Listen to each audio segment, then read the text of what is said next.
जी हाँ नाज़रीन, डक्की भाई बामुकाबला NCCIA पर बात करने के लिए मेरे साथ मौजूद हैं सीनियर सहाफ़ी डॉन न्यूज़ जुल्करनैन ताहिर साहब। जनाबे वाला, मुझे बताइएगा, आपकी बड़ी एक्सपर्टीज़ है साइबर क्राइम में, ये सारा मामला है क्या, कहाँ से स्टार्ट हुआ, कहाँ जा रहा है? देखिए, नेशनल साइबर क्राइम एजेंसी जो बनाई गई थी ना, इसका ब्रेन चाइल्ड ये था कि आप एक ऐसा फुल फ्लैज यूनिट बनाएं जो कि साइबर स्पेस पे जाके पाकिस्तान के अंदर और पाकिस्तान से बाहर वो लोग जो पाकिस्तान की साइबर स्पेस को यूज़ करके क्राइम कमिट कर रहे हैं उनको आप पकड़ें। साइबर स्पेस की पॉलिसिंग है बेसिकली।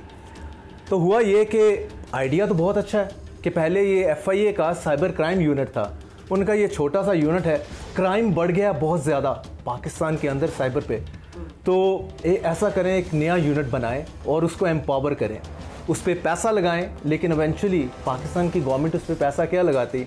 जो नया यूनिट बना उन्होंने कहा जी पहले ऐसे ही पैसे बना लिए। डक्की भाई गिरफ्तार हो गए, रजब भट्ट पतलू फरार हो गए, बाकी जो जितने इन्फ्लुएंसर्स थे उनको उन पर कोई इतना एक्शन नहीं लिया गया, उनको नोटिस गए, लेकिन उसके बाद कोई कानूनी कार्रवाई अमल पे नहीं आई। तो ये सारे मामला हुए क्या, सिर्फ डक्की को टारगेट किया गया था? देखिए, हर चीज़ तो ड्यूबियस होगी ना। आपने जब इनको फोकस कर लिया कि किसके पास पैसा है, सिमिलरली जो इनके ऊपर एलिगेशन है, जितने इन्फ्लुएंसर हैं बड़े बड़े 10 से 15 हैं जो आप यूट्यूबर्स कह लें, क्या था कि ये जो जुए की ऐप्स हैं, बैटिंग ऐप्स हैं, उसको ये इंडोर्स करते हैं और अपना हिस्सा बनाते हैं उसमें से। यही सिमिलर चार्जेस तो कई फॉर्मर क्रिकेटर्स पे भी हैं। एक बड़ा क्रिकेट की दुनिया में पाकिस्तान का नाम जो है, साहब का कप्तान भी रहे, नाम नहीं मैं लूँगा, बिल्कुल उनके खिलाफ भी NCCI में एप्लीकेशन गई। तो वो उठा के NCCI ने, पता था कि इनसे हम पैसे फ्लीस नहीं कर सकते, ठीक है, पैसे नहीं बना सकते, तो वो डस्टबिन में फेंक दी। सेम एप्लीकेशन जाती है इन्हीं के ख़िलाफ़, डक्की भाई एंड अदर के, तो वो उनको आप कहते हैं आ जाएँ, और फिर आप एक ऐसा ओवरऑल इसी चक्कर में पड़ जाते हैं कि फिर आपके सामने ही है कि अभी ये 10 करोड़ का स्कैम है या 30 करोड़ का है। कितना स्कैम है ये थोड़ा बताएं, आवाम के दिलों में बड़े सवाल है। जो एलिगेशन है वो 100 मिलियन का है, 10 करोड़ का, कि 10 करोड़ लिया है। किसका एलिगेशन? एलिगेशन जाहिर है उसकी, जो दुक्की की बीवी है उसका है, डक्की की बीवी अरूबजत हुई, उसका है कि 10 करोड़ दिया है, ये सारे केस को आगे मैनेज करने के हवाले से। वो तो कोई 90 लाख मेंशन्ड है। 90 लाख के अलावा उनके लॉयर भी कह रहे हैं कि 10 करोड़ तक है मामला। मैं आपको बताता हूँ, 90 लाख पाकिस्तानी करेंसी में है, 3.25 लाख डॉलर्स हैं, USD डॉलर, जो कि तकरीबन 9 करोड़ बनते हैं। अच्छा, तो टोटल 10 करोड़ के करीब मामला। हाँ, इससे भी शायद ज़्यादा हो सोसाइटी का। NCCI के जो वकील हैं उनका फरमान ये है कि डक्की का क्योंकि इन्फ्लुएंस बहुत ज़्यादा है, तो वो अपना इन्फ्लुएंस यूज़ करके NCCI के अफसरान को फंसा रहा है, ये ट्रैप है। 1,30,000 के करीब जो आपकी इसमें एप्लीकेशन पेंडिंग पड़ी है, सिर्फ और सिर्फ आपके साइबर क्राइम यूनिट के पास। अच्छा, NCCI 1,30,000 1,30,000 और वो डक्की भाई पकड़े हैं, रजब भट्ट पकड़े। वो चूंकि आपने अपना फोकस जो है वो शिफ्ट कर लिया सर्टेन इंडिविजुअल्स पे जिनके पास पैसा है, और क्योंकि आपकी इंटेंट क्या है या इंटेंशन क्या है, you have to make money. जब आपने पैसा बनाना है तो आपने तगड़ी पार्टी को माड़े नूदी ना पाड़ के ले आना जी, ठीक है ना। तो सिमिलरली आगे चल के भी अगर इन्होंने इस चीज़ को बेहतर करना है तो बहुत इसमें बड़ी चेंजेस लानी होगी। मैंने कहा एक तो अंडर स्टाफिंग है, इनके पास स्टाफ कम है, जिसकी वजह से बहुत ज़्यादा पेंडिंग है इनके पास एप्लीकेशंस, और लोग सफ़र कर रहे हैं। आपके साथ अभी आज बैंक क्राइम हो जाए ऑनलाइन, आप चाहें इसके पास साइबर क्राइम के पास पहले आपको एप्लीकेशन फ़ाइल करना बहुत मुश्किल मालूम होगा।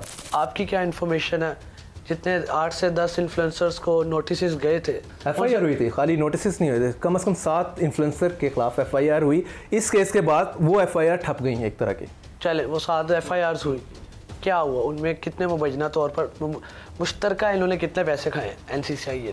मैं फिर आपको बता रहा हूँ, जैसे टिप ऑफ आइसबर्ग, सामने अगर एलिगेशन 10 करोड़ का है, कुछ लोग 35 करोड़ की बात कर रहे हैं, ये कुछ तो 90 करोड़ से ऊपर की बात हो रही है, more than 90 सिर्फ और सिर्फ ये इन्फ्लुएंसर की बात नहीं है, मैंने अभी कॉल सेंटर की बात की, नेम एनीथिंग साइबर स्पेस के ऊपर। फिर वही बात है कि आप फिर तो ये 4.5 करोड़ की रिकवरी कंप्लीट नहीं है, तो 4.5 करोड़ की तो बात ही ना करें, ये तो मतलब बच्चों वाली बात है। सिर्फ इस केस के बाद जागना होगा NCCIA के टॉप ऑफिसर्स को। पॉइंट ये है कि जो इस टाइप के इन्वेस्टिगेटिंग एजेंसीज में लोग काम कर रहे हैं, उनके ऊपर जो चेक एंड बैलेंस होना चाहिए, पहले उनको डिक्लेयर करना चाहिए। आज हम ज्वाइन कर रहे हैं, हमारी ये है आपके सामने, आप जाके एनसीसीआई में आपने विजिट किया होगा, आप किसी मेन ऑफिसर से पूछें, ऑनेस्ट ऑफिसर, रेपुटेशन जिसकी हो, ऑनेस्ट ऑफिसर काफ़ी हैं किसी एनसीसीआई में हैं स्टिल हैं।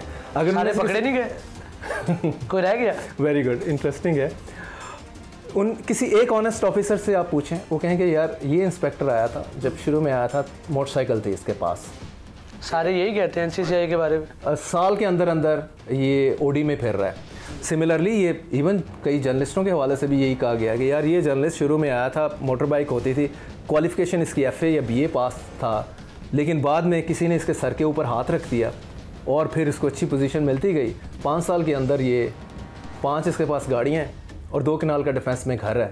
ये चीज़ें तो है ना सोसाइटी के अंदर, ये ओवरऑल करप्शन किसी भी प्रोफेशन का। लेकिन इस प्रोफेशन में करप्शन के जितने आप किसी को इंसाफ दिलवा सकते हैं और इतने ही चांसेस हैं आपकी करप्शन इजीली आप पैसा बनाने के। तरीका क्या होगा? एलिगेशन क्या है उस पर कि वो जो जुए की ऐप्स हैं उनको प्रमोट ऑनलाइन पे उसको प्रमोट कर रहा है। उसको प्रमोट करने के लिए आपके सिंगर भी हैं, आपके एक्टर्स भी हैं, आपके क्रिकेटर्स भी हैं, सेलिब्रिटी से ही आप करवाते हैं ना, इन्फ्लुएंसर आपके सेलिब्रिटी बने हुए, जर्नलिस्ट भी हैं काफी, कुछ जर्नलिस्ट भी उसमें आ जाएंगे।